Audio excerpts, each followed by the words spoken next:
বিশ্বকাপ মিশন শুরু করতে বুধবার সকালে আলজেরিয়ার মুখোমুখি হবে বর্তমান চ্যাম্পিয়ন আর্জেন্টিনা। ম্যাচের আগে দল নিয়ে আশাবাদী কোচ লিওনেল স্কালোনি। তিনি বলেছেন, প্রথম ম্যাচ গুরুত্বপূর্ণ হলেও এটিই সবকিছু নির্ধারণ করে না।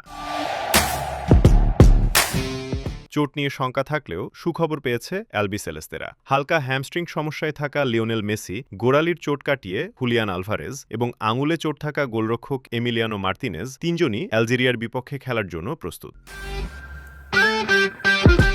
ফলে পূর্ণ শক্তির দল নিয়েই বিশ্বকাপ অভিযান শুরু করতে যাচ্ছে আর্জেন্টিনা। অন্যদিকে রিয়াদ মাহরেজ ও হোসেম আউয়ারের মতো তারকাদের নিয়ে চমক দেখাতে প্রস্তুত আলজেরিয়াও।